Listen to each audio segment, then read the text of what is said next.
Assalamualaikum warahmatullahi wabarakatuh. Waalaikumsalam warahmatullahi wabarakatuh. Kursinya baru nih ya. Hijau-hijau. Bismillahirrahmanirrahim. Alhamdulillahil fattahil alim. Alladzi khalaqal insana fi ahsani taqwim. Wa asyhadu an la ilaha illallahul wahidul hakim. Wa asyhadu anna Muhammadan abduhu wa rasuluhu raufur rahim. Allahumma shalli wa sallim wa barik ala sayyidina Muhammadin al-karim al-munzali alaihi wa innaka la'ala khuluqin azim wa ala alihi wa ashabihi alladzina ataw rabbahum biqalbin salim. Amma ba'du. Yang saya hormati Ketua Pengajian Bu Ismi dan seluruh pengurus. Kenapa? Oh, siapa namanya? Bu Neti pengurusnya. Oh gitu. Oh iya. Alhamdulillah. Mohon maaf ya. Mudah-mudahan selalu diberikan kesehatan, istiqomah dalam perjuangan serta keberkahan. Yang saya hormati semua ibu-ibu yang telah hadir. Mudah-mudahan kehadiran kita di sini kita semua selalu diberikan maghfirah ampunan dari Allah Subhanahu wa taala. Amin. Cucuran kasih sayangnya Allah. Amin. Barokah dari Allah Subhanahu wa taala. Amin. Dan yang paling penting tentunya yakni ridhonya Allah Subhanahu wa taala untuk kita dan seluruh keluarga kita. Sholawat dan salam mudah-mudahan senantiasa Allah limpahkan kepada kekasih kita Nabi Agung Muhammad SAW, keluarganya, sahabatnya dan seluruh umatnya, dan mudah-mudahan kita semuanya dan orang-orang yang kita cintai kelak mendapatkan syafaat beliau di yaumul qiyamah. Amin ya rabbal alamin.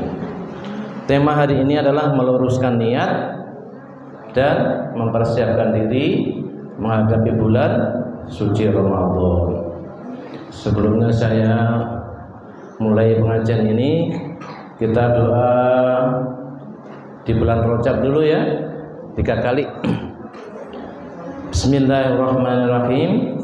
Allahumma barik lana fi Rajab wa Sa'bana wa balighna Ramadana wa hasil maqasidana. Allahumma barik lana fi Rajab wa Sa'bana wa balighna Ramadana wa hasil maqasidana.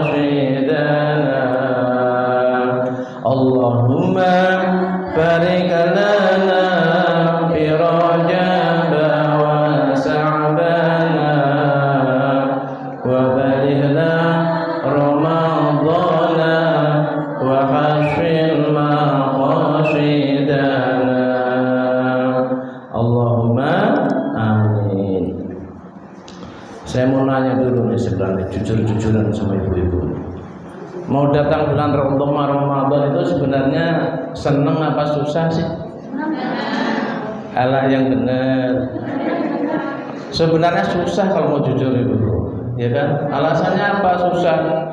Biasanya pagi-pagi udah sarapan, itu mah nggak boleh sarapan. Kudu nahan lapar. Siang dikit mesti ngemil. Sebelum zuhur udah makan dulu, ya kan? Makan. Nah, di hari itu kita nggak boleh makan dan minum. Kalau mau jujur sebenarnya kita susah, bukannya senang, iya kan?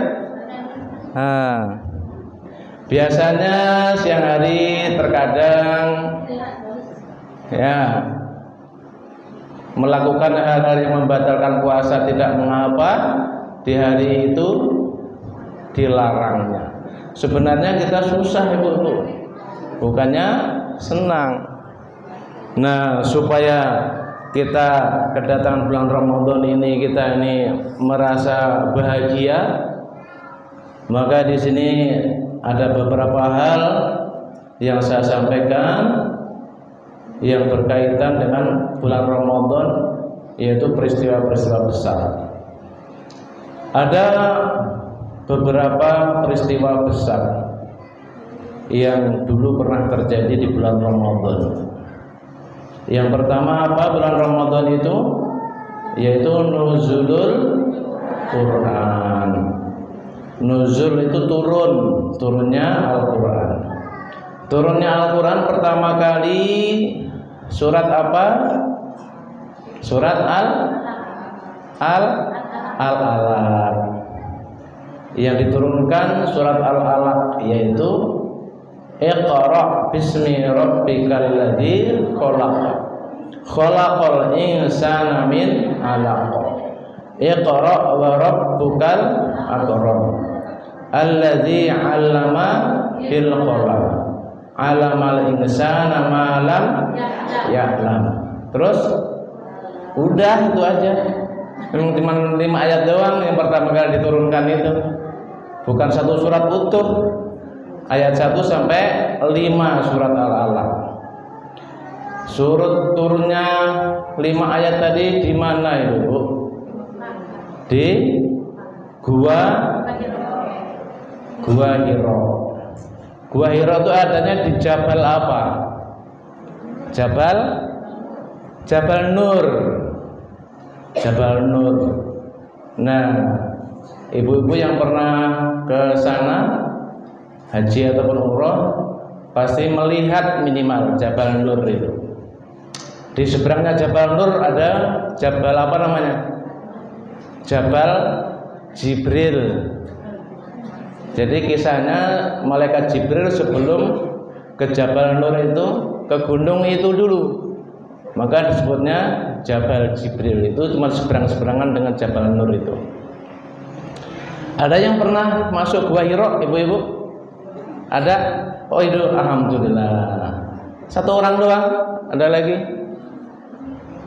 Bukannya gua di Tasikmalaya itu ya? Nah, pertama kali terjadi peristiwa besar di bulan Ramadan itu nuzulul Quran. Nah, nuzulul Quran itu terjadi ketika Nabi Muhammad berusia berapa? 40 ngarang 40 tahun kan Nabi usianya. Nabi Muhammad usia 40 tahun menerima wahyu pertama kali menandai dimulainya kenabian dan penyebaran agama Islam. Kemudian yang kedua, peristiwa besar yang terjadi di bulan Ramadan itu namanya perang apa? Perang Badar, Ibu. Perang Badar itu perang yang paling besar di dalam sejarah Islam. Sama perang Uhud masih besar perang Badar itu. Perang Badar itu perang yang paling besar. Kenapa ya paling besar? Karena peristiwanya ini sangat luar biasa. Orang Islam melawan orang kafir. Nabi Muhammad udah di Madinah melawan orang-orang kafir Quraisy. Orang-orang kafir Quraisy jumlahnya 1000. Semua 1000 orang tuh punya pedang semua. Berarti kalau punya pedang berarti pedangnya 1000. Punya tameng semua. 1000 orang kafir Quraisy itu naik kuda dan unta semua. Yang naik unta 700 orang, berarti untanya 700. Yang naik kuda 300 prajurit, berarti kudanya 300. Sampai orang kafir tuh yakin pasti menang di perang Badar tuh. Sampai membawa gendang-gendang, tabuhan-tabuhan dan penari-penari, nanti kalau menang langsung menari-nari mereka. Sementara umat Islam jumlahnya cuma 300 berapa? 313 melawan 1000 orang. Berarti satu orang Islam dikeroyok 3 orang. 3 orang sampai 4 orang. Setiap satu orang Islam dikeroyok atau melawan 3 orang sampai 4 orang kafir. Orang Islam jumlahnya 313, jumlah untanya cuma 70, jumlah kuda cuma 2 ekor. Berarti banyak yang jalan kaki. Mau perang ke Badar itu banyak yang jalan kaki. Padahal jauhnya Badar itu ada di sebelah baratnya Madinah, jaraknya 150 kilo. Jalan kaki di padang pasir yang panas 150 kilo. Kira-kira dari sini sampai mana itu? Cirebon kali ya. Jalan kaki Bu, mau perang, bukan mau wisata. Banyak yang jalan kaki. Kemudian jumlah pedang cuma 8 biji pedangnya. Dari 313 orang yang megang pedang cuma 8. Enggak punya pedang saking miskinnya waktu itu. Nabi baru belum lama hijrah di Madinah. Pedangnya cuma 8. Lah yang lain-lainnya megang apa?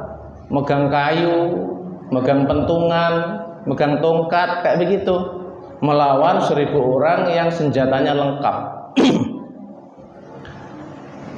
Nah, keadaan seperti itu kira-kira menang yang 1000 senjata lengkap, naik kuda, unta, apa menang yang 313? Logikanya pasti menang yang 1000. Seharusnya umat Islam mesti kalah tuh habis. Di malam harinya perang Badar itu Nabi Muhammad sallallahu alaihi wasallam berdoa, "Istastaghitsuna rabbakum fastajaba lakum anni mumitukum bi alfin minal malaikati murtifin." Doa nangis sama Allah Kanjeng Nabi Muhammad itu. Maka setelah beliau berdoa dengan sungguh-sungguh sampai menangis, kemudian Allah menurunkan malaikat membantu untuk perang Badar besok pagi itu. Malaikat yang jumlahnya 1000, termasuk malaikat Jibril segala macam itu. Jangankan 1000 malaikat Jibril seorang diri itu melawan 1000 orang kafir itu pasti habis tuh. Untuk menyenangkan umat Islam, Allah menurunkan 1000 malaikat turun dari langit untuk membantu perang besok pagi. Maka artinya itu yang perang orang Islam yang 313 apa malaikat yang 1000? Malaikat yang 1000 dibantu 313 manusia, seolah-olah gitu. Maka wa ma ramaita idz ramaita walakinallaha rama. Jadi pas lagi perang Badar enggak lama itu. Begitu dimulai perang Badar itu 2 jam udah selesai itu. Orang kafir kalah, Abu Jahal mati. Jadi orang-orang Islam yang dipegangin pentungan tadi baru diacungkan di orang kafir itu, tahu lehernya udah putus. Tahu siapa yang menggal itu kepala si kafir itu? Kayu nih baru diacungin begitu. Tahu lehernya orang kafir udah putus duluan tuh. Enggak tahu siapa yang memenggal itu. Malaikat. Itu terjadi pada tanggal 17 Ramadan.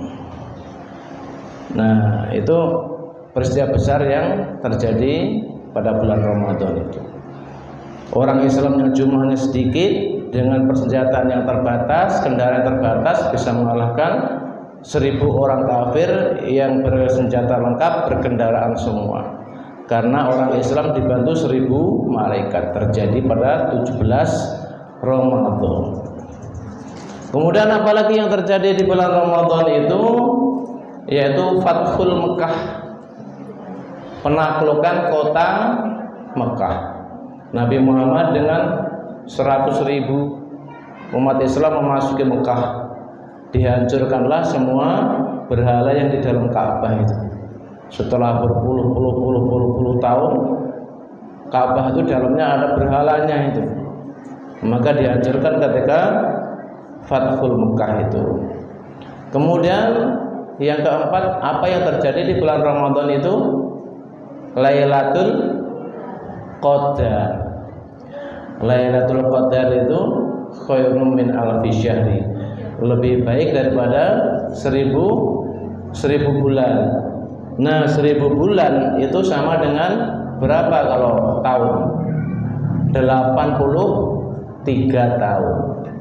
Jadi kalau ibu-ibu mendapatkan Lailatul Qadar tepat di malam Lailatul Qadar itu, ibu-ibu sedang terjaga, tidak tidur, apakah sedang doa, sedang sholat, sedang apa saja ibadah di malam Lailatul Qadar itu, ibu-ibu mendapatkan pahala 83 tahun. Padahal umur kita belum tentu sampai segitu.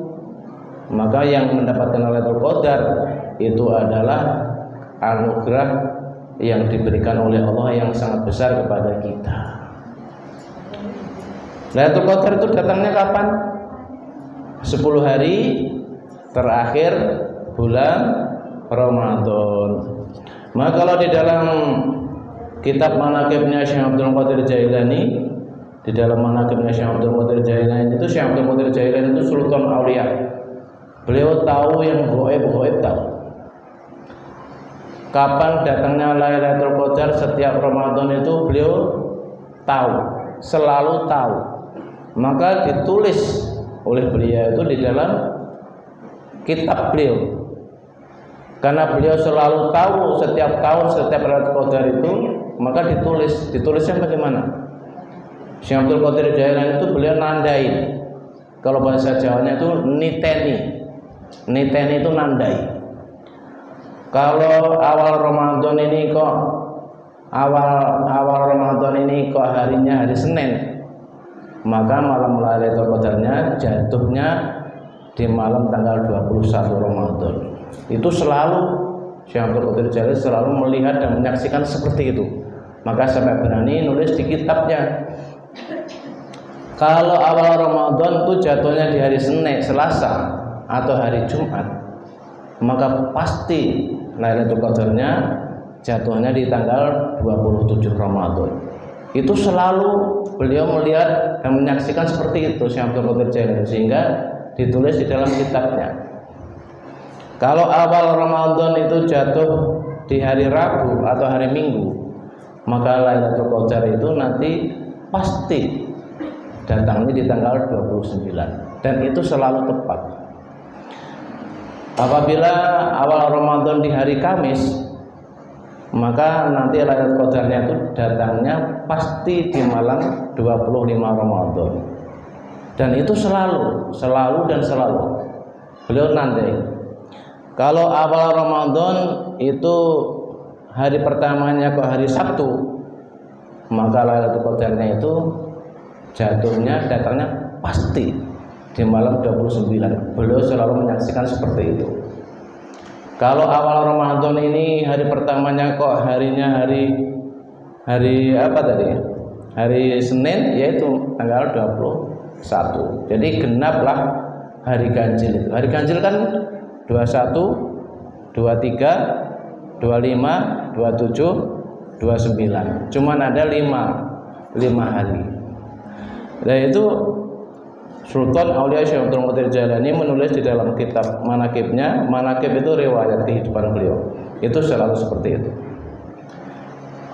Saya ngaji manaqibnya Syekh Abdul Qadir Jailani itu dari tahun 94 waktu saya di pesantren di Magelang. Maka berdasarkan kitab manaqibnya Syekh Abdul Qadir Jailani itu saya selalu nandain itu. Kalau pas malam misalnya nih awal Ramadannya hari Senin nih, malam 21 itu saya nggak tidur itu, dibela-belain tuh minum kopi supaya kita nggak ngantuk itu, dan itu benar itu. Tapi jamnya itu nggak selalu. Dari tahun 94 sampai tahun 2025 kemarin, alhamdulillah saya selalu menyaksikan detik-detik Lailatul Qadar itu terjadi, dan tanda-tandanya itu tepat. Tanda-tandanya itu yang selalu saya alami itu, siang harinya tuh biasanya dari pagi itu mendung gitu, bikin orang tuh enak ngantuk. Kemudian di malam itu orang itu nggak kayak biasanya kuat begadang, kuat melek sampai pagi. Malam itu kayak kena ilmu sirep, orang ngantuknya ampun itu. Kalau nggak nekat bener jarang kuat. malam Lailatul Qadar itu? Kebanyakan orang tuh tewas terlelap dengan serangan ngantuk itu. Benar itu. Nah, di malam hari itu angin sepoi-sepoi. Pasti sepoi-sepoi. Bikin enak orang tidur itu. Nyenyak tidur, enak ngantuk itu. Nah, itu nanti pas detik-detik Lailatul Qadar itu turunnya itu seluruh langit tuh gelap gulita. Dari timur, barat, utara, selatan, kita keluar tuh ngeliat ke atas gelap gulita. Nah, itu pas detik-detiknya pas Lailatul Qadar itu apa? Pertama kali pintu langit dibuka oleh Allah. Ketika pintu langit dibuka itu nanti kalau kita ngelihat ke atas, memperhatikan dengan seksama langit itu, yang tadinya gelap hitam itu, gelap gulita itu, tiba-tiba kelihatan 1 bintang, 2 bintang, 3 bintang, 4 bintang, 5 bintang, lama-lama bintang banyak. Dan itu bulat saja, bulat kayak bulat gitu. Itu yang kelihatan cuma itu, lainnya semuanya itu gelap. Setelah itu seperti ada awan putih itu turun kayak kabut itu banyak. Itu bukan awan, bukan kabut, tapi malaikat yang sedang turun itu. Nah, termasuk malaikat Jibril membawa bendera. Bendera itu ditancapkan oleh malaikat Jibril di atasnya Ka'bah. Kemudian malaikat yang mengikutinya tadi, dia akan mendatangi setiap orang yang malam itu tidak tidur tapi sedang berjaga.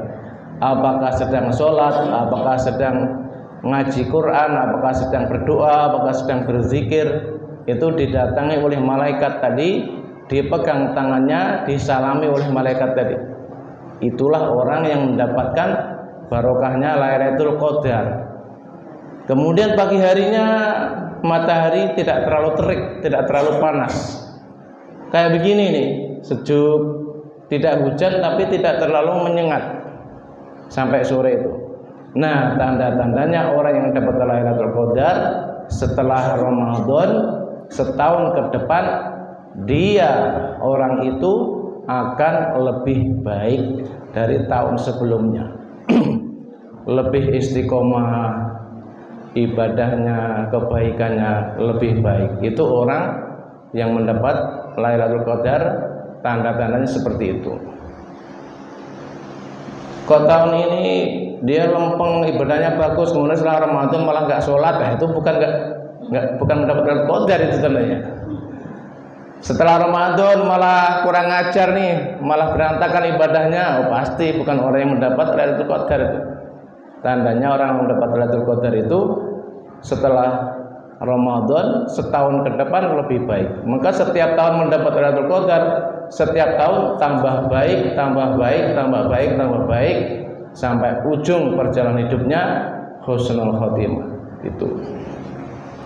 Itu terjadi di 5 malam 10 hari terakhir bulan Ramadan.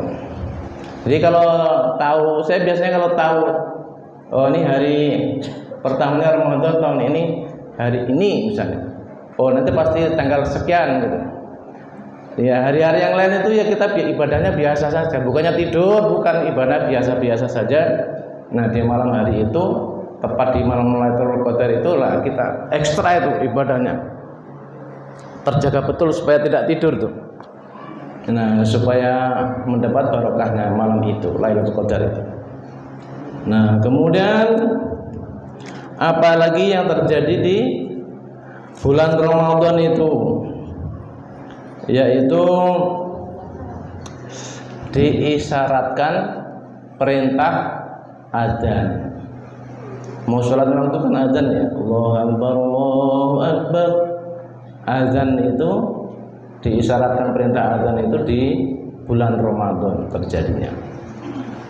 Tadi begitu dapat perintah sholat Kanjeng Nabi Muhammad itu belum ada adzan itu, sehingga orang umat Islam, para sahabat itu nandai datangnya sholat itu bingung nih. Jadi orang itu ya di masjid aja.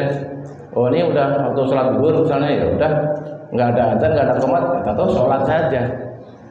Datang kira-kira datang waktu asar nih, ya udah sholat aja. Sehingga orang-orang Islam, para sahabat Nabi yang bekerja, berdagang di mana-mana itu jadi keder itu.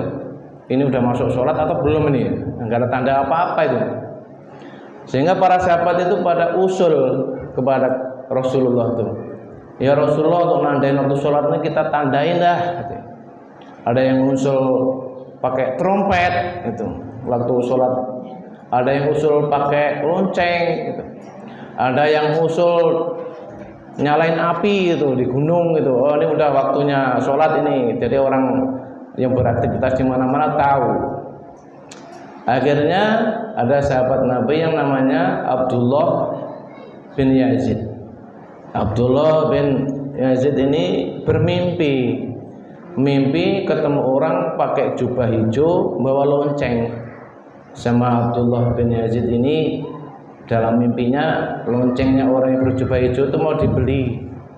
Kata orang yang pakai berjubah hijau yang bawa lonceng itu, diajari untuk memanggil sholat itu. Kalimat-kalimatnya diajari dalam mimpinya itu. Kemudian Abdullah bin Yazid mau menceritakan mimpinya ini kepada Rasulullah. Dan Rasulullah menerimanya tuh. Bagus itu nandai sholat itu.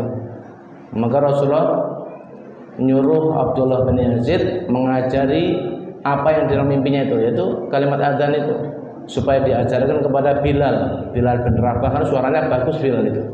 Diajari, maka mulai saat itulah setiap datang 5 waktu dikumandangkan azan. Itu terjadinya para ulama mengatakan itu di dalam bulan Ramadan. Pada tahun berapa Hijriah, Ustaz? Belum ada Hijriah itu. Belum ada tahun Hijriah. Itu hanya hitung-hitungan para ulama saja, karena tahun Hijriah itu, tahun Hijriah dimulai di zaman siapa ibu-ibu? Tahun Hijriah itu dimulai bukan di zaman Nabi Muhammad. Tahun Hijriah dimulai di zaman khalifahnya sahabat Umar. Di dalam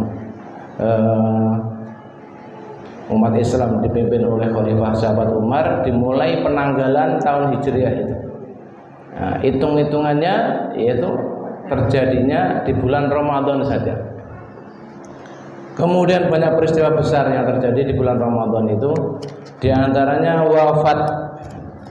wafatnya orang-orang tercintanya Rasulullah. Yang pertama Sayyidah Fatimah. Siapa Sayyidah Fatimah itu, Ibu? Putrinya Nabi Muhammad, namanya Sayyidah Fatimah. Sayyidah Fatimah itu ibu-ibu harus kenal, karena Fatimah itu diberi gelar oleh Allah SWT Sayyidatul Jannah, Sayyidatul Nisa, Ahlul Jannah, pimpinannya wanita yang akan masuk surga. Jadi wanita-wanita, ibu-ibu ahli surga itu nanti masuk surganya yang paling depan sana adalah Sayyidah Fatimah itu. Sayyidah Fatimah itu orangnya sederhana, mengambil air sendiri, bersihin rumah sendiri, masak sendiri sampai pakaiannya kotor, pakaiannya basah. Sayyidah Fatimah itu. Pekerjaan rumahnya dikerjakan sendiri, Sayyidah Fatimah. Pakaiannya enggak macam-macam kayak kita sekarang, hari ini ganti, besok ganti, lusa ganti, sehari ganti 5 kali. Sayyidah Fatimah enggak begitu, Ibu. Pakaiannya enggak banyak. Pernah Sayyidah Fatimah itu dikirimi oleh Allah. Dikirimi pakaian dari surga nih, melayang-layang di udara. Dikirim pakaian dari surga. Sayyidah Fatimah enggak mau nih. Enggak mau. Akhirnya dikembalikan pakaian itu. Cuman Sayyidah Fatimah diberi gelar langsung oleh Allah Sayyidatun Nisa Ahlul Jannah, pimpinannya wanita-wanita yang akan menjadi ahli surga itu Sayyidah Fatimah. Itu meninggalnya pada bulan Ramadan tanggal 3 Ramadan. Kemudian yang meninggal di bulan Ramadan lagi istrinya baginda Nabi Muhammad, yang pertama yaitu Sayyidah Khadijah, istri Rasulullah yang pertama itu, meninggal tanggal 11 Ramadan. Kemudian istrinya Rasulullah yaitu Aisyah wafat juga tanggal 17 Ramadan. Sahabat Ali bin Abi Thalib itu Ali bin Abi Thalib itu wafat tanggal 21 Ramadan. Jadi keluarga Nabi, orang-orang tercintanya Nabi itu banyak meninggal di bulan Ramadan itu. Sahabat Ali itu pendekar yang luar biasa pas perang Badar itu. Sebelum perang Badar dimulai itu kan perang tanding, jagoan-jagoan orang Quraisy dan jagoan-jagoan orang Islam. Di antaranya sahabat Ali maju duluan nih, perang sama jagoan orang Quraisy siapa nih? Sahabat Ali menang. Sahabat Ali ini banyak membunuh orang kafir di perang Badar itu dengan pedangnya. Pedangnya sahabat Ali namanya siapa? Ada yang tahu ya Bapak? Nama pedang kebunnya sahabat Ali. Namanya Zulfikar. Orang Iram itu Pak Ustaz. Jadi pedangnya sahabat Ali namanya Zulfikar. Itu banyak membunuh orang kafir di perang Badar oleh sahabat Ali. Nah, peristiwa-peristiwa besar itu terjadi pada bulan Ramadan. Mudah-mudahan dengan kita mengetahui peristiwa-peristiwa besar, peristiwa penting tadi, kita menjadi semangat kedatangan bulan Ramadan nanti. Terutama Lailatul Qadar itu, ibu-ibu yang paling senang Lailatul Qadar. Jadi kalau tahu malamnya, malam tanggal sekian nih Lailatul Qadar itu, malam itu kita sungguh-sungguh menjaga itu.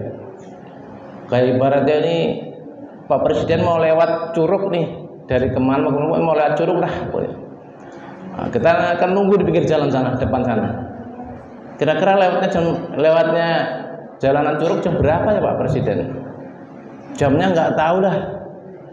Tapi karena kita ada yang kenal dengan salah satu pas pampres itu, Mas, Pak Presiden kira-kira lewat Curug kira-kira jam berapa nanti? Oh jam 9. Telepon karena kita pas pampresnya.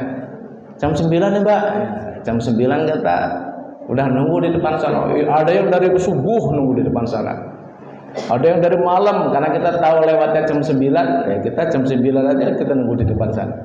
Karena kita sudah nanya pas pampresnya, ada jalur khusus jadi tahu jam berapa. Jadi malam Ramadan itu pas malam Qadarnya ya kita benar-benar sungguh-sungguh di malam itu. Kalau tahu itu kan enaknya seperti itu. Itulah Ramadan.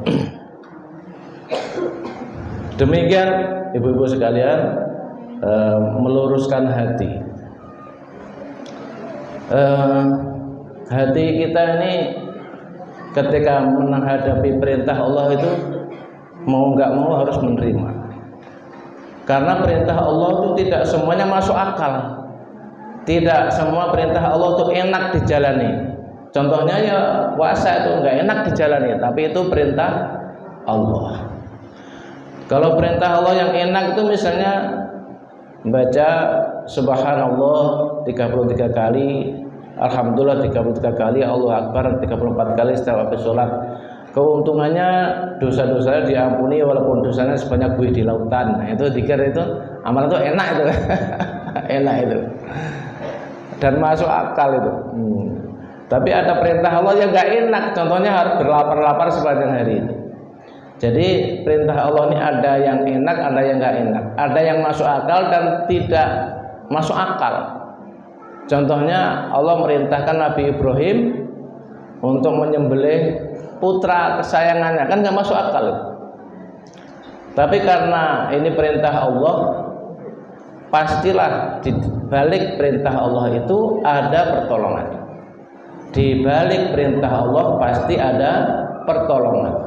Di balik perintah Allah pasti ada keselamatan.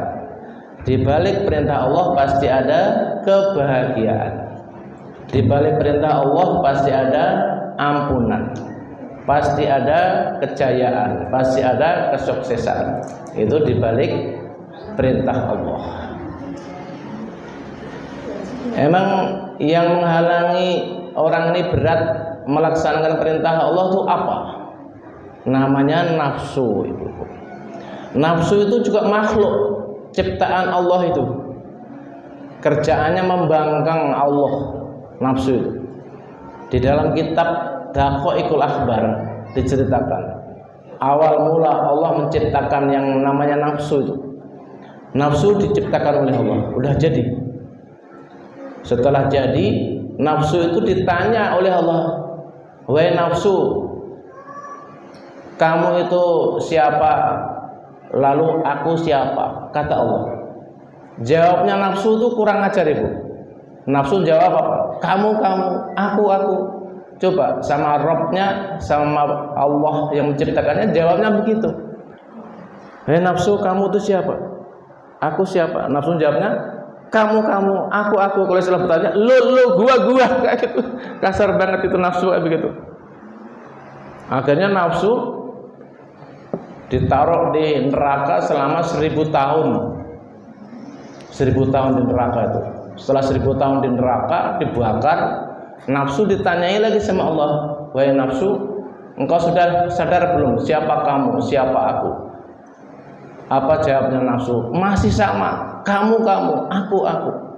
Jadi nafsu itu perintahnya tuh selalu membangkang Allah, menyelisihi Allah, nggak mau tunduk dengan Allah. Nafsu itu akhirnya nafsu itu diletakkan di atas lapar selama 1000 tahun. Setelah nafsu diletakkan di atas lapar selama 1000 tahun, Allah bertanya kepada nafsu tadi, "Wahai nafsu, siapa kamu? Siapa aku?" Nafsu jawab, "Anta Rabbi, engkau adalah Tuhanku." Jadi nafsu tadi tunduk dia setelah diletakkan di atas lapar. Maka orang berpuasa itu ayatnya, "Ya ayyuhalladzina amanu kutiba 'alaikumusyamu kama kutiba 'alal ladzina min qablikum la'allakum tattaqun." Jadi puasa itu membentuk, mendidik, mencetak orang yang berpuasa itu supaya siap menjadi orang yang bertakwa. Takwa itu apa? Takwa itu menjalankan perintah Allah, meninggalkan larangan Allah. Itu bertakwa. Tanpa ada kata-kata tapi. Kadang-kadang memang tapi itu yang merusak. Aku sih pengen puasa, tapi aku sih pengen sholat malam, sholat tahajud itu, tapi aku sih pengen ikut pengajian ke masjid apa namanya nih? Al-Hakim, tapi gitu. Aku sih pengen pakai kerudung gitu, tutup aurat gitu, tapi gitu. Di balik kata-kata tapi itu pasti merusak itu. Pasti nggak enak itu di balik kata tapi itu. Nah, orang bertakwa itu siap melaksanakan perintah Allah, siap meninggalkan apa yang dilarang oleh Allah tanpa tapi. Gitu. Karena kalau masih tapi itu hawanya nafsu tadi masih ada tuh. Kamu, aku ya. Itu tadi di balik perintah Allah pasti ada ampunan, pasti ada pertolongan, pasti ada keselamatan, pasti ada kemuliaan, pasti ada kesuksesan, pasti ada kejayaan. Maka untuk meraih ampunan, kebahagiaan, keselamatan, kesuksesan itu tanpa tapi. Karena tapi itu adalah hawanya dari nafsu tadi. Kalau memang belum bisa, itu jangan tapi. Mudah-mudahan aku bisa seperti ibu-ibu, bisa ikut pengajian di Al-Hakim, kayak begitu, tanpa tapi. Mudah-mudahan aku juga seperti kamu ibu bisa istiqomah tahajud. Mudah-mudahan aku juga bisa pakai kerudung nutup aurat tanpa tapi. Mudah-mudahan. Jadi dia merasakan kekurangannya, merasakan kelemahannya. Kalau tapi itu kesannya kata-kata mengelak ataupun melawan atau ngeles gitu. Jadi orang yang bertakwa itu intinya orang yang siap melaksanakan perintah Allah, siap meninggalkan larangan Allah tanpa tapi. Demikian. Selanjutnya kalau ada yang bertanya, sesi tanya jawab silahkan.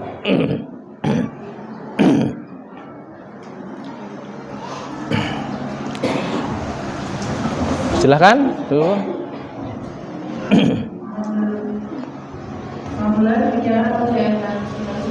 pertama, selanjutnya kita ada sesi tanya jawab nih berkaitan dengan materi yang baru kami sampaikan. Ya. Mungkin ada ibu yang bertanya. Iya, silakan ibu-ibu yang di belakang. Dari ibu siapa? Pertanyaannya apa? Mau tanya terkait tadi ya yang hari-hari gitu yang level kodar. Saya tadi sempat nulis tapi agak lewat tanggalnya. Ada tanggal 23 yang mungkin nanti hari apa gitu. Tadi kan saya agak Iya. Lailatul Qadar ya.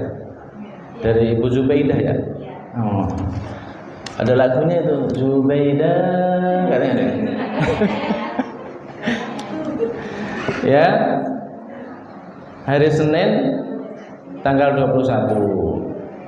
Hari Selasa, dan hari Jumat itu nanti pada tanggal 27. Hari Rabu, hari Minggu tanggal 29. Hari Kamis tanggal 25. Hari Sabtu tanggal 29. Udah ya? Udah kan? Ini ibu-ibu yang nggak nulis itu paling nanti nanya tuh. Lupa dulu berapa ya? Tanggal berapa ya? Tanggal berapa ya? Itu. Sudah? Udah tulis ibu ya? Baik, udah terjawab. Selanjutnya yang tanya lagi. Iya, ya ibu. Waalaikumsalam warahmatullahi wabarakatuh.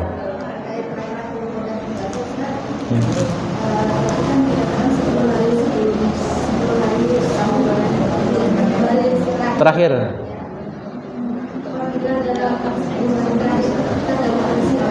Ya.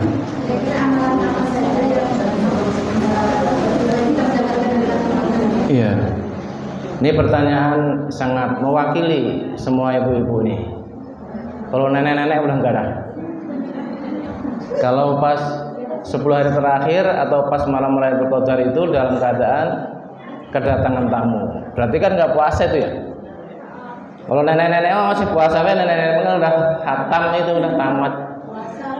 Nah, jadi kalau pas malam itu, malam Lailatul Qadar itu kita lagi haid ya, lagi kedatangan tamu, maka yang dilakukan malam itu kita dalam keadaan punya wudu, lalu membaca surat Ikhlas 100 kali, nggak usah sholat. Wudu, habis wudu tetap duduk di atas sajadah, membaca surat Ikhlas 100 kali. Setelah membaca surat Ikhlas 100 kali, lalu berdoa saja. Berdoa. Apakah doa bahasa Arab? Apakah doa bahasa kita? Bahasa Indonesia? Bahasa-bahasa yang maknanya kita pahami.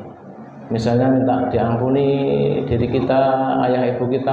Soalnya malam Lailatul Qadar itu semua doa pasti di ACC oleh Allah SWT, pasti di ACC, dikabul, diijabah, permintaan apapun.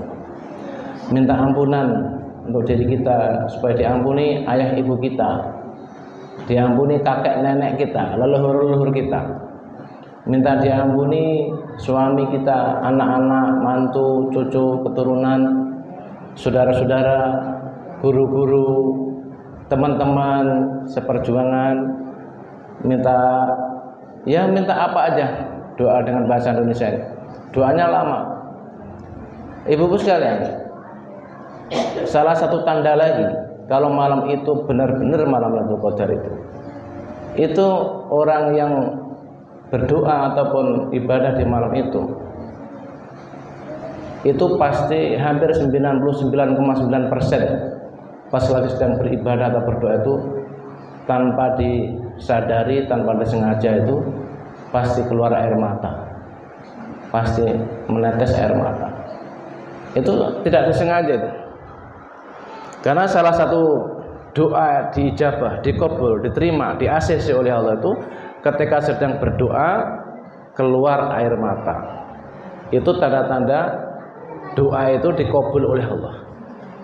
Di dalam satu hadis yang riwayat Bukhari Muslim, itu tanda-tanda yang sangat-sangat nyata, sangat-sangat kuat ketika sedang berdoa tanpa sengaja, tanpa direkayasa, tanpa dibikin-bikin, kemudian keluar air mata.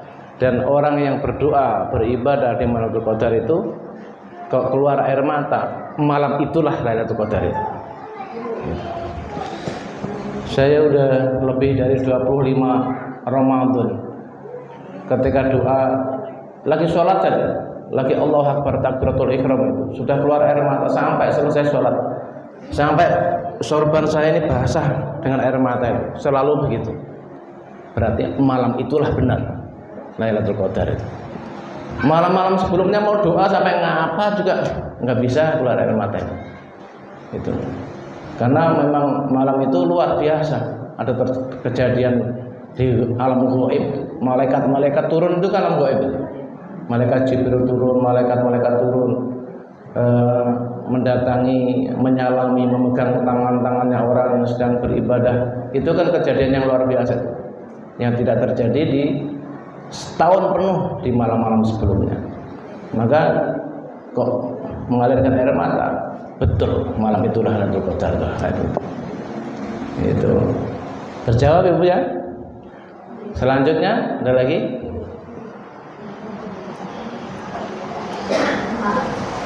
Ya, ya silakan. Waalaikumsalam warahmatullahi wabarakatuh. Perkenalkan saya Pupus. Ustaz, saya ingin bertanya tapi ini terkait dengan kehidupan sehari-hari. Iya. Dengan tadi lulusan diri ya Ustaz. Ya. Rasulullah pernah bersabda ada 3 doa yang tidak ditolak dijabah. Yaitu yang pertama doa orang yang terzalimi, kemudian doa musafir, dan doa orang tua kepada anaknya. Yang ingin saya ini adalah di poin pertama yaitu zalim, orang yang zalim. Saya pernah mendengar bahwa ketika kita manusia di dunia ini mungkin sering berselisih paham dengan satu sama lain ya Ustaz. Iya.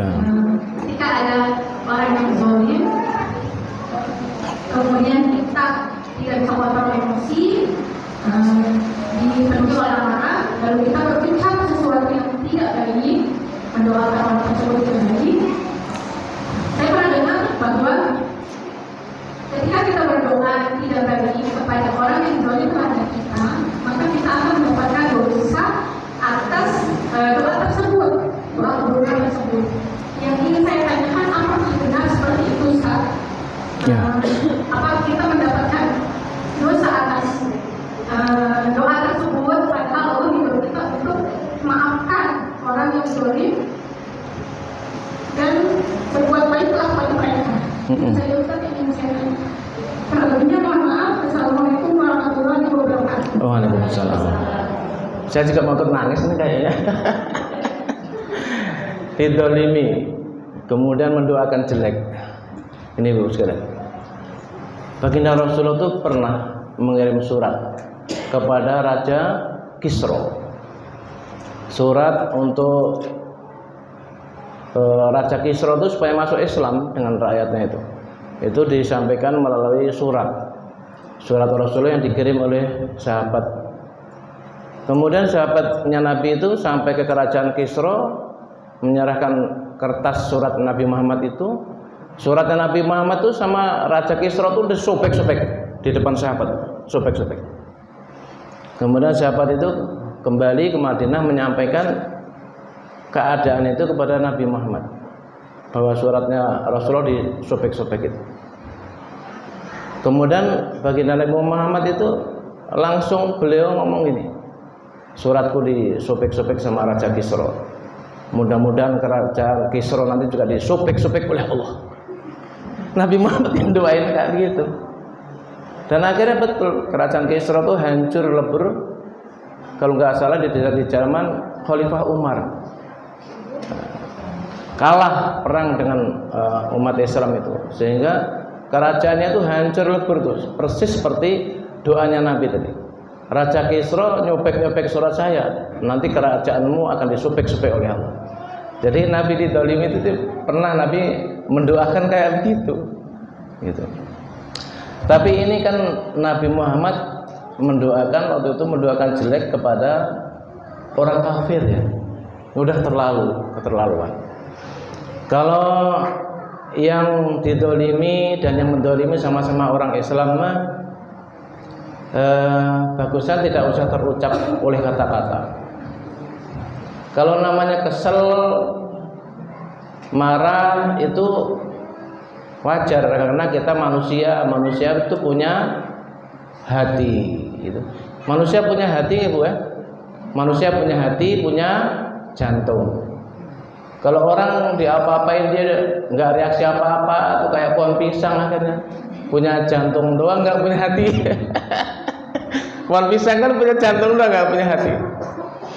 Nah, orang kalau sakit hati itu berarti manusia, dia punya hati.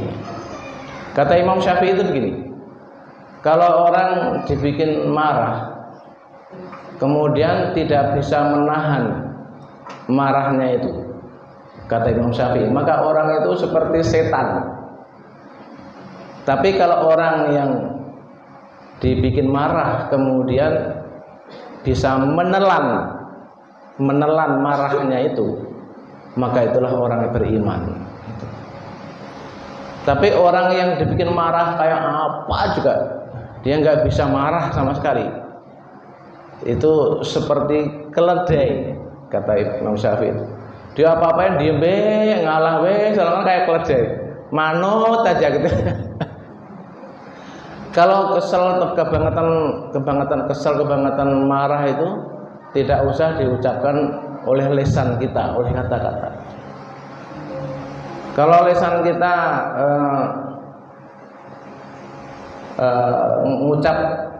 mengucap yang nggak baik itu bukan dicontohkan oleh Nabi dan sahabat. Tapi kalau hati jengkel, suara hati itulah nanti yang akan membuat Allah Subhanahu wa taala bertindak gitu. Iya. Kalau memang kita tidak dalam posisi yang salah ya, kemudian kita didolimi gitu, maka kerenteknya hati kita itu nanti sudah cukup membuat Allah memberikan pengadilan atau memberikan hukuman kepada orang yang mendolimi itu, dan itu pasti. Kalau saya itu sejak kecil selalu mengamati orang yang dolim sama saya ini. Soalnya itu perlu ancur-ancuran hidupnya orang itu. Kadang butuh waktunya, kadang setahun, 2 tahun gitu. Kayak gitu. Tapi jangan diucap, karena orang beriman itu pasti tidak akan membuat orang beriman yang lain itu masuk neraka. Orang beriman itu pasti tidak menyebabkan orang lain itu sengsara. Maka jangan diucap. Kalau di hati itu ya karena kita manusia punya hati, bukan robot. Kalau robot itu kan nggak punya hati. Jangan diucap Ibu ya, di hati aja. Nanti biar Allah yang memberikan pengadilan hukuman, entah bentuknya seperti apa, terserah Allah Subhanahu wa taala. Lebih baik kita didolimi daripada kita yang mendolimi, kayak begitu. Kalau ada falsafahnya orang Jawa itu gini, sopo sing wani ngalah maka bakal dhuwur wekasane. Sopo sing wani ngalah bakal dhuwur wekasane. Ada orang Jawa nggak di sini? Ada. Sopo sing wani ngalah bakal dhuwur wekasane. Siapa yang berani mengalah akan diberikan derajat yang tinggi di belakang hari. Ya. Urusan warisan ada yang mau ngalah gitu, nanti hidupnya malah justru dia bergelimang dengan keberkahan. Tidak ada orang yang serakah itu kaya raya, kata Haji Mandra itu gitu. Kayak gitu. Itu Ibu ya, terjawab ya. Alhamdulillah. Ada lagi ya Pak? Ya. Iya, silakan. Dari Ibu siapa? Saya dari Ustaz. Ya. Mungkin saya sedikit menyambungkan dulu ya. dan mungkin ada kayak semacam dari hadis ini ke hadis ini itu kayak bertentangan gitu Ustaz. Saya menjelaskan begitu. Satu sisi ketika kita dizalimi ada privilege kita untuk doa.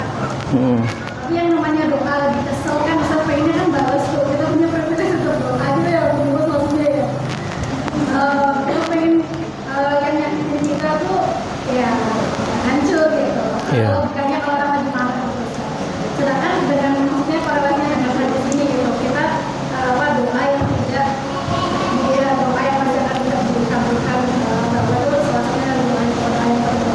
Tapi di sisi yang lain hadis Rasulullah ketika kita berdoa, doa apapun yang kamu ucapkan akan diimani oleh malaikat gitu ya. Jadi ketika kita mendoakan hal yang baik, malaikat kan untukmu juga.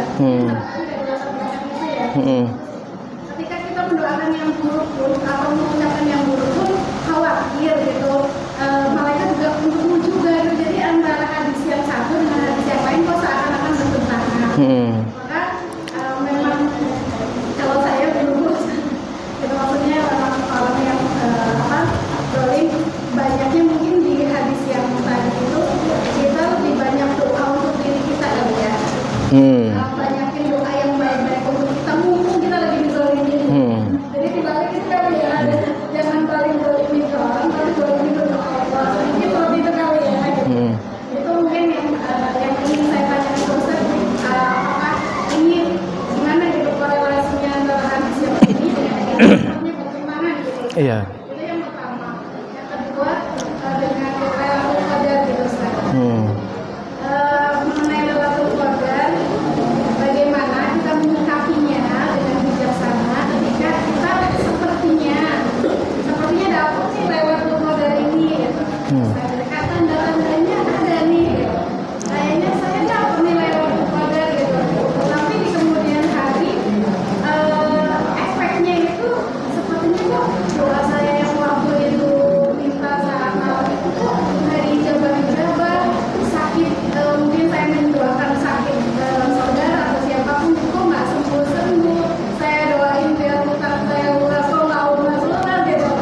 Cara menyikapi dua ini gimana Ustaz? Sebenarnya saya yakin dengan saya dapat Lailatul Qadar, tapi sisi yang lain tanda-tandanya itu mendapat supaya kita tetap berprasangka baik terhadap Lailatul Qadar ini sebenarnya. Terima kasih. Yang pertama, orang yang ditolong doanya makbul, lebih kepada yang paling penting mendoakan kebaikan diri sendiri. Ibu sekalian, karena setiap kita pernah ngalamin itu begitu ya. Pasti pernah ngalamin. Yang paling menyakitkan itu apa? Lagi sedang cinta-cintanya kemudian ditinggal pergi. Iya kan? Ya kayaknya pernah ngalamin deh itu Mas Ibu. Ditinggal lagi sayang-sayangi gitu ya. Pernah ngalamin itu, nostalgia. Iya. Pengalaman. Ibu sekalian, itu tadi jangan terucap. Kalau yang terucap itu doa yang baik. Ibu pernah dengar kisah ini enggak? Sahabat Ali dan sahabat juga, sahabat Muawiyah, sama-sama sahabatnya Nabi Muhammad. Namanya sahabat Nabi Muhammad itu sudah dijamin bahwa mereka semua pasti menjadi ahli surga. Sahabatnya Nabi Muhammad itu jumlahnya 124.000. Nah, di zaman khalifahnya tuh sahabat Ali itu pernah terjadi permusuhan antar sahabat, bukan antara orang Islam lagi gitu. Sahabat Ali, sahabat Muawiyah punya pasukan masing-masing, saling cabut pedang itu, mau perang. Namanya perang apa? Perangnya sahabat Ali dan Muawiyah namanya perang apa? Perang Siffin. Perang Siffin itu perang antar dua pasukan besar yang sama-sama orang Islam, sama-sama sahabat Nabi itu, Ali dan Muawiyah. Di dalam medan perang Siffin itu, sahabat Ali, sahabat Muawiyah dan pasukannya masing-masing sama-sama orang Islam, sama-sama menghunus pedang, saling akan membunuh. Tapi aneh itu, ketika sahabat Ali bersunyi diri, sahabat Muawiyah bersunyi diri di tengah malam, Sahabat Ali mendoakan kebaikan-kebaikan kepada sahabat Muawiyah, dan sahabat Muawiyah mendoakan kebaikan-kebaikan kepada sahabat Ali. Pas di medan perang mau saling hunus pedang, saling akan melukai, tapi mereka di tengah malam saling mendoakan kebaikan. Itu contoh. Jadi walaupun kelihatannya kita bermusuhan, tapi saling mengirimkan kebaikan-kebaikan. Namanya apa seperti itu? Namanya kita tidak ditipu oleh setan. Kita namanya tidak ditipu setan, tapi kita namanya nipu setan. Kalau ditipu setan udah sering ya. Kalau nipu setan kan jarang-jarang. Kelihatannya bermusuhan, kelihatannya saling buang muka, tapi ketika malam hari habis tahajud bersendiri-sendiri saling mengirimkan, saling mendoakan kebaikan, maka saat itulah kita menipu setan. Sekali-kali kita nipu setan, jangan ditipu mulu sama setan. Begitu. Jadi mendoakan kebaikan kepada yang mendolimi kita, mendoakan kebaikan untuk diri kita, itu makbul-makbulnya itu. Nah, kalau masalah hatinya masih sakit itu nanti biar Allah yang memberikan pengadilan, karena Allah itu adalah ahkamul hakimin, hakim yang seadil-adilnya. Ini sebenarnya yang layak ini diapain sih orang ini, yang paling tahu adalah Allah Subhanahu wa taala. Jangan kita menjadi hakim selain Allah. Yang kedua tadi apa tadi Bu? Lailatul Qadar ya? Lailatul Qadar apa tadi itu? Oh iya, di malam Lailatul Qadar itu kan doa-doa dikabul. Kita merasakan Lailatul Qadar itu, kita mendoakan supaya keluarga kita yang sakit supaya diberi kesembuhan, tapi kok nggak sembuh. Orang yang sakit itu apa? Orang yang sakit itu sedang dalam proses dibersihkan dosa-dosanya oleh Allah. Kok didoakan kok nggak sembuh? Berarti belum semua dosa atau belum dosa-dosanya ini dihapus oleh Allah, sudah kita stop oleh Allah. Ya Allah stop, jangan kau hapus lagi, seolah kayak begitu. Ya Allah jangan kau hapus, jangan kau teruskan ya Allah. Nah ini katanya dulu minta Allah maghfirli dzunubi, minta diampuni dosa-dosanya. Ketika mau dihapus dosa saya malah nggak boleh sama kita. Kan bertentangan, itu aneh itu. Udah jangan kau teruskan ya Allah, engkau mengampuni dia. Seolah-olah kalimatnya seperti itu. Gitu. Makanya yang paling tahu kapan dikabul doa itu, kapan, di mana, itu adalah Allah sendiri. Kemudian minta, misalnya minta rezeki gitu. Kok ini belum wujud ini, ya seolah-olah belum wujud nih, doa-doa aku masih kayak begini aja ekonomiku. Yang tahu kapan diberi, yang paling tepat, yang paling layak itu kapan itu diberi, itu adalah Allah sendiri. Kalau belum tepat menurut Allah kemudian sudah diberi, takutnya nanti rezeki yang datang menjadikan dia lalai kepada Allah. Saya itu punya teman saya itu namanya Galuh. Galuh ini dia tukang jaga studionya Mas Opik tuh di Cakung. Galuh ini tadi orangnya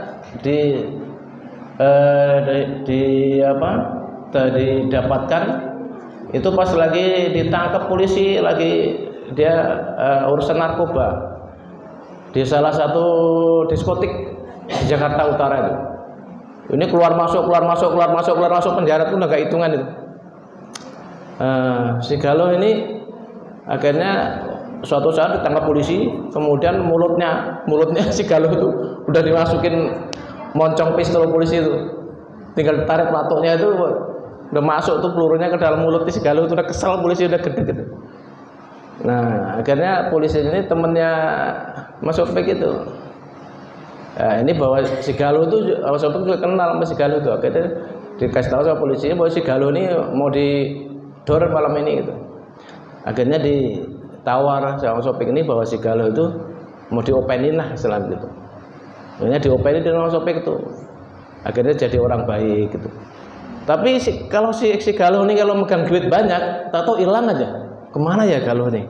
Di rumah ini nggak ada, nggak pamit juga, nggak bilang-bilang, tak tahu udah di diskotik aja deh. Pokoknya punya duit banyak, tahu hilang aja. Kalau nggak punya duit itu di situ aja gitu. Nah terkadang keadaan kita seperti ini, kayak begini aja ini. Ya kita bisa istiqomah, bisa ibadah dengan baik, bisa bersahaya, bisa rendah hati kayak begini. Allah Maha tahu kalau dikasih duit berlebih bisa jadi hati kita berubah, gaya hidup kita berubah, ucapan kita berubah, lagunya bisa berubah. Itu yang sangat tahu adalah Allah. Ketika hati sudah siap gitu, di saat itulah Allah akan memberi. Jadi doa itu akan diwujudkan oleh Allah. Kapan? Yang tahu kapannya hanyalah Allah Subhanahu wa taala. Maka sabar saja. Sampai kapan sabarnya Pak Ustadz? Ya sabar saja. Iya gitu. Itu Ibu ya, terjawab ya. Udah jam 11, apakah masih ada? Apa udah cukup Ibu? Satu lagi ya boleh. Satu lagi ya penutup ya. Ya. Dan kalau sakit hati gimana caranya dan nggak lama-lama? Itu penting itu. Mewakili kita semua kayak ini. Iya, menjelang bulan suci Ramadan itu kalau masih ada ganjelan, masih ada unek-unek di hati kita, masih kesel sama si aneh. Supaya rasa kesel nih, supaya hilang dari hati kita ini, bagaimana caranya menghapusnya? Caranya Ibu, dengan sholat tobat. Hanya dengan sholat tobat itu cara tercepat untuk menghapus rasa-rasa yang tidak baik di setiap hati kita. Istighfar itu udah bisa, tapi yang paling ampuh lagi sholat tobat. Sholat tobat itu segala yang negatif-negatif itu akan dihapus dari hati oleh Allah. Apa ya? Yang negatif-negatif dari hati itu apa? Jengkel, hobi mancing jengkel, hobi kepancing jengkel, itu kita semua itu. Terus hobi murung, hobi sedih, terus hobi ngeluh, saya semua itu Pak Ustadz itu. Hobi jengkel, hobi mancing jengkel, hobi kepancing jengkel, hobi ngeluh, hobi murung. Jadi yang jelek-jelek itu di hati itu akan dihapus dengan cara yang sangat dahsyat, itu dengan sholat tobat. Kalau kita sholat tobat itu Allah sendiri yang akan membersihkan, yang akan menggosok kusut-kusut jelek-jelek, negatif-negatif di hati itu. Berapa rakaat paling bagus? Dan kapan waktunya? Paling bagus itu setelah sholat maghrib. Karena antara maghrib dan isya itu waktu yang makbul. Nah, sholat tobatnya habis maghrib. Kalau waktu-waktu lain sholat tobat ya bagus saja, tapi yang paling bagus, yang pengalaman yang saya alami itu habis sholat maghrib. Saya itu kalau setelah sholat ba'diyah maghrib itu saya sholat tobat itu 18 rakaat. Saya itu dalam keadaan sakit aja Bu, sholat tobat itu 18 rakaat setiap habis maghrib itu. Saya itu maghrib ke masjid ngimamin, habis pulang dari maghrib saya sholat tobat 18 rakaat.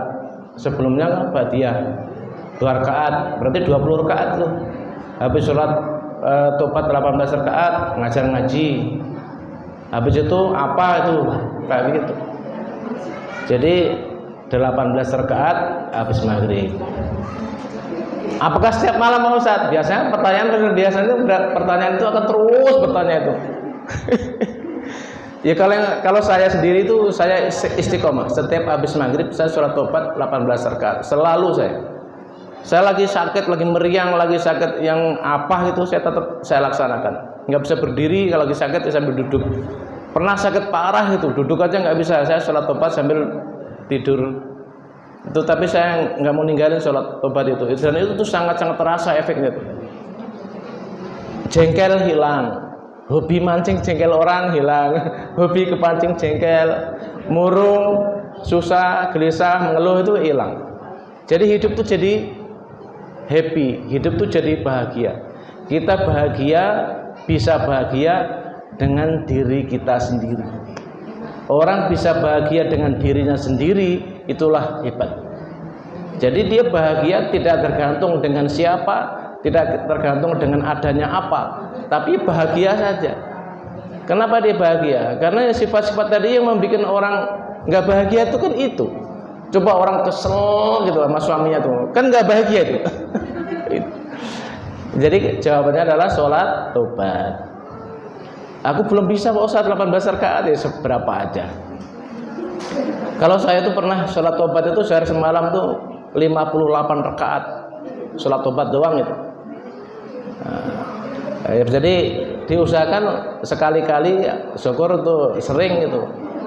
Habis maghrib sholat tobat 18 rakaat. Ibu-ibu merasakan nanti itu kan hilang tuh, unek-unek kesel itu kan hilang sendiri.